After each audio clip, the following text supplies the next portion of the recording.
Good morning mga kumarites, ayan at ang lakas nga ng ulan natin ngayon. Sobrang bilis lang talaga ng araw, akalain mo August 28 na nga tayo. Ay in-order nga pa ako ng lighter para hindi mo na nga kailangan pa ulit-ulit kumuha doon sa iyong paninda. Kailangan mo nga lang ito i-charge pag malubat nga po ito. Siyempre at sinubukan nga po natin kung ito nga po ay gumagana. Kahit malakas nga po ang hangin ay pwede mo nga rin po itong gamitin. O diba at gumagana nga ito kumarites. Nagbukas na nga po ako ng tindahan dahil papasok na nga po si Kuya Sian at malakas nga po talaga yung ulan ngayon. At dahil wala pa namang warning na wala nga pong pasok, kaya ayan at nakapasok na nga po si Kuya Sian. Aga nga po siyang umalis at hindi na nga po namin naantay yung announcement. Pati itong maliit nga po na butas dito na bigayan nga po pag mayroong bumibili ay meron nga rin po itong padlock. Siyempre kailangan natin for safety kumarites para hindi naman nga po agad tayo mapasukan ng mga magnanakaw. Mas maganda pa rin talaga ay meron tayong mga pag-iingat. Bago nga po ako gumawa ng ibang gawain, nilinisin ko nga lang po itong harap ng tindahan. Arrange ko nga lang po yung mga nakalagay dito para naman nga po maganda tingnan. Nilagay ko po talaga yung calculator doon sa harap para makita nga ng customer kung magkano yung kanyang binibili. Hindi nga rin po yung bill na laruan nila Kuya Sian ay ginagamit ko nga po dito sa tindahan. Para pag meron ngang bumibili ay pinipindot nga po nila iyon. Lakas din naman kasi yung tunog ko marites, abay mahirap na at paulit-ulit tayong sasagot kahit hindi naman sa atin bumibili. Ano na nga po yung anak ko, pag siya ang nagbabantay, sumasagot talaga siya kahit hindi naman sa amin. Pag nagbabantay nga po siya ay nagse-cellphone siya. Maingay nga po itong aking voice over kumarites dahil maulan nga po dito. Nilabas ko na nga po yung mga paninda na nakalagay nga po doon sa aming pintuan. Kayo kumarites, anong oras kayo nagbubukas ng inyong munting tindahan?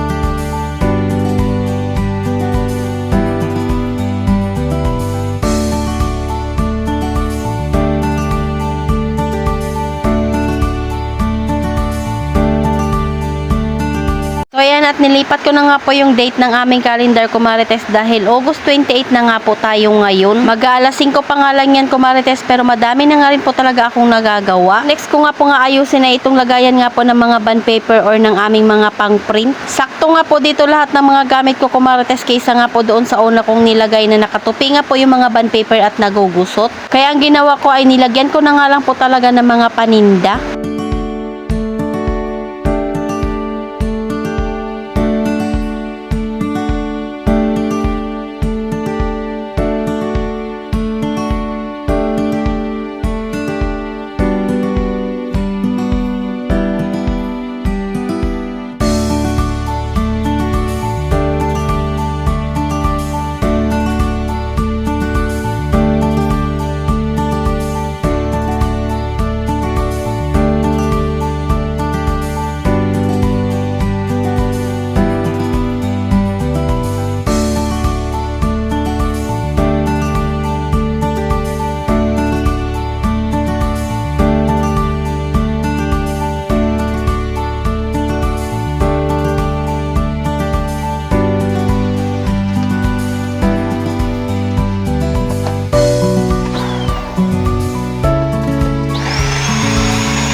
Ginamitan ko na nga iyan ng vacuum kumarites dahil ako nga po ay tinatamad ng magwalis para mapabilis nga po yung pagtanggal ko ng alikabok bago ko nga po ilagay dito yung aking mga gamit. Masakto nga po ito dito sa ilalim ng lamesa at kasya nga po talaga yung mga bond paper kahit long. Yung timbangan namin ay pinuwesto ko nga po doon kung saan nakalagay yung mga dating mga bond paper. So ito na nga po yung itsura niya nung naipwesto ko na nga po iyan. Umuwi nga po pala yung anak ko dahil kansilado na nga po yung kanilang mga klase. Pero ayan at basang-basa na nga po yung kanyang mga damit at saka yung bag niya. Siya nga muna ulit ang magbabantay ng aming munting tindahan at ako nga po ulit ay matutulog. Lakas din talaga ng ulan kaya mag-iingat nga po tayo. So ayun lang muna ko Marites. Salamat sa panonood. Follow for more. God bless us. At sana i-share nyo na nga rin po itong aking video.